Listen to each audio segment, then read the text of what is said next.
I'm a numbers girl. I didn't want to be outdone by my two sisters who actually did 2 undergrad degrees in 4 years, so I did 3 in 4 years.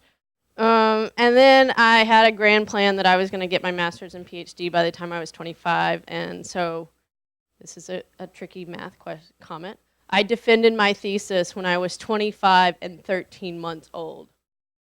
Okay, so I missed it by a month, basically. But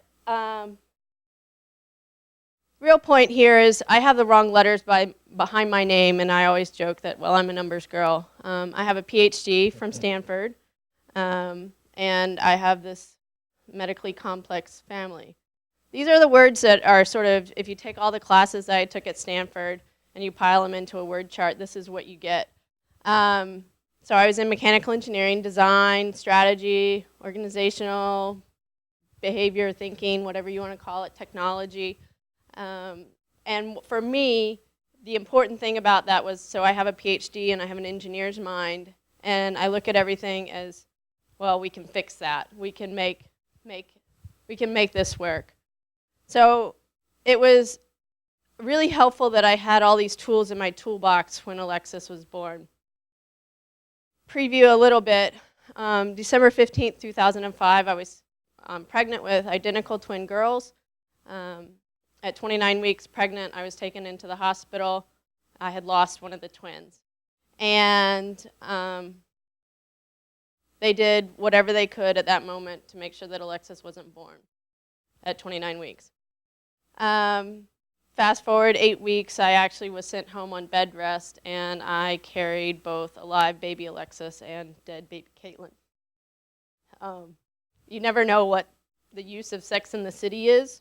6 seasons of Sex and the City had passed when I was in grad school, so a great use of that was the 8 weeks at home. Very distracting from the twice weekly visits to make sure that everything was going well with Alexis. She was one of the biggest reasons that all this stuff makes sense in my life. Unfortunately, her story didn't end that way. She actually, the day that she was born, we spent some time post-recovery, whatever, C-section, saying goodbye to Caitlin. And the first words when we got to my room after they had taken Alexis to the NICU, the first words, before we had even really seen her, were, she's going to die within the first month. And if she manages to live beyond the first month of her life, she's going to definitely die within the first year of her life. And those were basically like, here's your death sentence for your daughter. So this graphic is obviously pretty poignant that, like, I had just said goodbye to Caitlin, who I never really got to meet, and then there's Alexis's death. So how did we survive all that? This is a graph that shows sort of all the bouncing that we did in her care. We were in the NICU. We were well enough to go hang out in the special care nursery, then back to the NICU. We had some interesting jaunts. We had a situation where Alexis actually has a bony choanal which means that her nose is not connected to her throat on one side. And the NICU doctors and nurses, they had commented on how smart she was because she ended up being on Billy Rubin lights, a little warmer incubator, and that she must have been one of the smartest kids because she would raise up her head and turn her neck and lay back down. And at 37 weeks, there's just not that control. And of course, she was doing it because she was trying to live, because when she had her left nostril down on the incubator, she couldn't breathe because babies don't know to breathe out of, get it the right way. I don't think they knew how to breathe out of their mouth is the right way around. So they also sent us home the very first time we were at home for 2 days. They sent us home with formula. They adding formula to my breast milk so that she could gain extra weight because she had a lot of trouble swallowing. And the formula that they sent home with us to add formula to the breast milk was basically the recipe was too dense in formula, and she was essentially drinking chalk. And by the time we got her to the hospital, they were like, she probably 12 hours more and she probably would have died. She was so dehydrated, and we ended up having to put in a G-tube because at that point she didn't trust us at all with a bottle. She was basically, traumatized by that. As well, we ended up being in 3 different hospitals in the first year of her life. On her 100th day in the hospital, and also her first year birthday, we celebrate in the hospital, we were sort of on this path to figure out what was going on with her kidney issues. Keep in mind, by then we had like 15 or 16 different specialists on her team. And the kidney doctors were like, well, we don't really know what to do. Her kidney issues, we're not quite sure. So I went back and I found all of her records from the 2 other hospitals, plus the one that we had just been in. And I plotted them out as any engineer would do, numbers person. And I figured out, hey, she's always had high blood potassium every place that we've been. And so I Googled and I figured out, because all good Googlers, all good Stanford grads go to Google. I figured out that, and I love saying this, so pseudo-hypoaldosteronism type 2, not something you'd normally Google, but that's what we figured out. I figured out, and I emailed the doctors assigned to her care, and they basically said, yeah, we're not listening to you. We don't think that's what it is, and they continued on their investigations. And obviously in this process, we were stuck in the hospital for 3 weeks and sort of delayed. So I finally sort of got fed up, and I emailed the head of the kidney department, and I said, this is what my daughter has. Here's the data that shows it. Who on your team can diagnose this and send us on our way? And he emailed from a conference in Europe and said, I'm not in the office right now, but this is the guy you need to talk to. This is most definitely what she has. We see this very infrequently, but there's a guy on our staff that knows about it. So, moms and Dr. Google. So I really didn't know who I was until I met ePatient Dave. And that was in 2010. I obviously had kept Alexis alive from 2006 until 2010, and really figured out that there was a whole bunch of people out there just like me. Now, in the case of Dave and other people, Emily, they're keeping themselves alive, right? They're using their intelligence to go out and find information.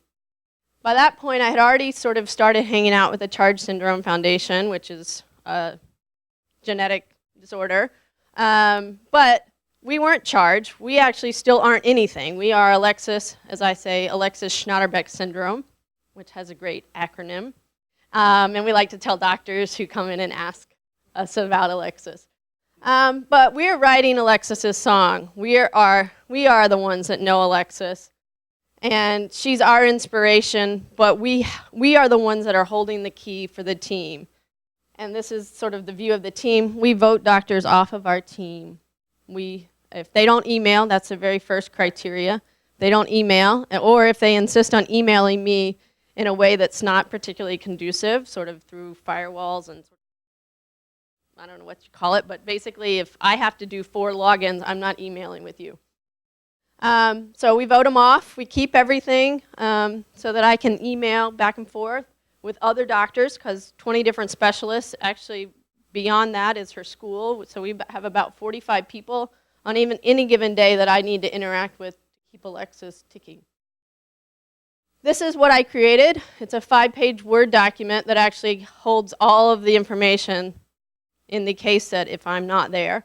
Alexis's name, her home pediatrician, all the services that follow her, what dates we've been to visit, what future dates we need, what appointments we need to schedule, what the long-term plans are, if we've ever had surgery, what the surgeries have been, what dates they are. And it's 5 pages, and it's created in Word so that I can use it no matter where I am. Some parts of the hospital don't have Wi-Fi signals. Some parts of the hospital, some doctors don't read anything unless it's a piece of paper. So for me, this has been, basically the one place, the songbook that Alexis uses. And then this is the other picture that I created, sort of how do you keep everybody from sort of embarking on Alexis when she's a complex kid? So she's nonverbal and very expressive, but you wouldn't know that. So I have sort of a stoplight kind of chart where we have green is if she's in a good mood and everything's going well, this is how she works. Yellow is like, yeah, you may want to be concerned about this, but after you deal with the stuff that's in red. And then I have sort of the, like little baby operation game where I have here all the surgeries she's had and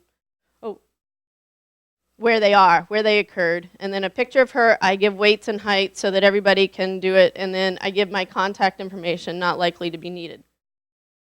The hope is, oh, no. Okay, so my hope and why I'm involved in all this is that I don't want any parents to look like this. I don't want any moms to have to look like they're pulling their hair out or totally hopeless or helpless. I don't want anyone to have to feel that they're inferior to all the letters behind other people's names. For me, this is my child, and I'm the one that knows her best to be able to take care of her. I now broke it, so I'm not going forward.